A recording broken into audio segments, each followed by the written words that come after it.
La Bible décrit Dieu comme saint, juste, équitable et souverain. Isaïe 6, 3, Psaume 7, 11, Deutéronome 32, 4, Daniel 4, 17, 25. Ces attributs nous disent ce qui suit à propos de Dieu.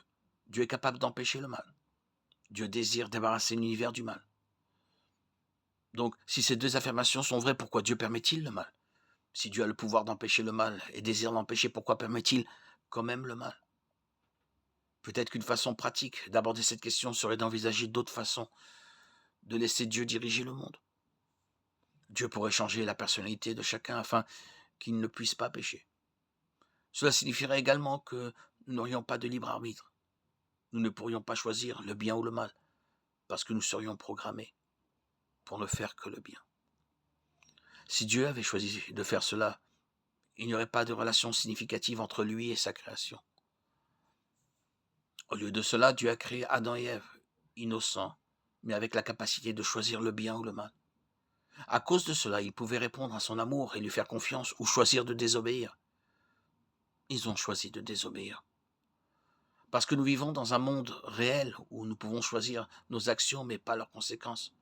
Leur péché a affecté ceux qui sont venus après eux, c'est-à-dire nous, toute l'humanité qui y a suivi.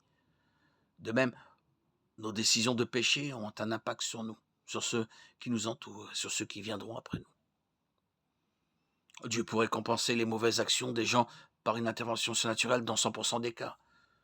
Dieu empêcherait un conducteur ivre de provoquer un accident de voiture. Dieu empêcherait un ouvrier du bâtiment paresseux de faire un travail de mauvaise qualité sur une maison qui causerait plus tard du chagrin au propriétaire. Dieu empêcherait un père toxicomane ou alcoolique de faire du mal à sa femme, à ses enfants ou à sa famille élargie.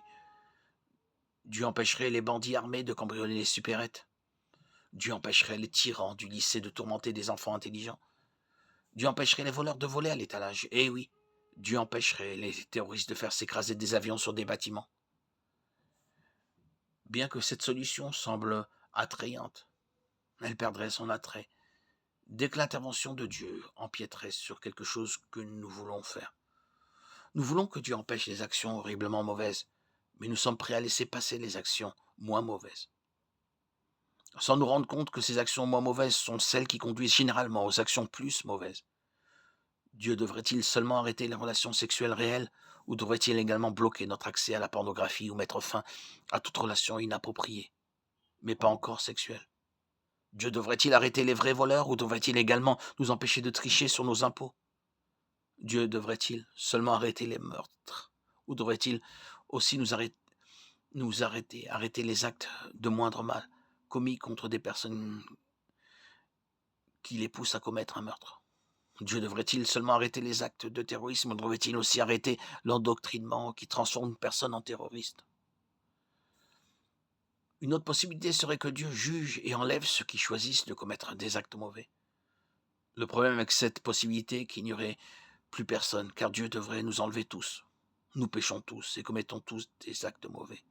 Romains 3, 23, Ecclésiaste 7, 20, 1 Jean 8.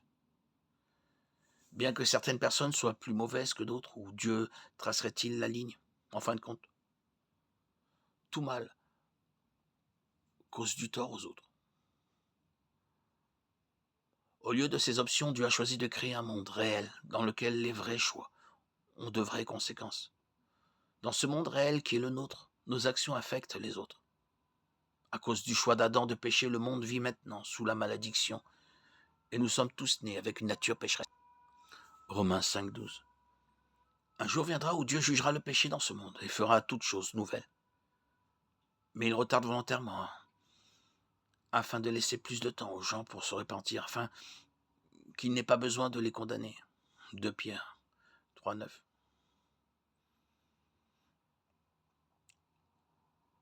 Jusque-là, Dieu s'inquiétait du mal.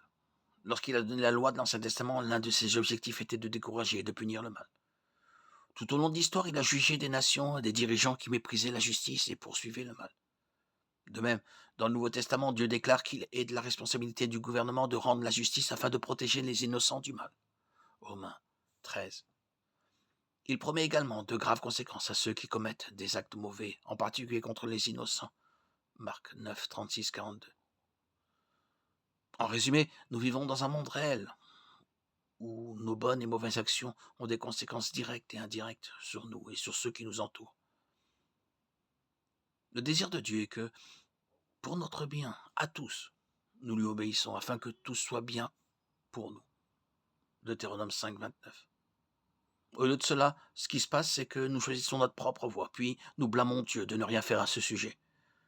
Tel est le cœur de l'homme pécheur. Mais Jésus est venu pour changer le cœur des hommes, par la puissance du Saint-Esprit, et il le fait pour ceux qui se détournent du mal, et l'invoque pour les sauver de leurs péchés et de ses conséquences. 2 Corinthiens 5, 17. Dieu prévient et restreint certains actes de mal. Ce monde serait bien pire si Dieu ne restreignait pas le mal.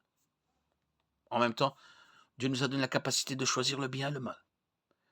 Et lorsque nous choisissons le mal, il permet que nous et ceux qui nous entourent souffrions des conséquences du mal. Plutôt que de blâmer Dieu et de lui demander pourquoi il n'empêche pas tout mal, nous devrions nous efforcer de proclamer le remède au mal et à ses conséquences. Jésus-Christ.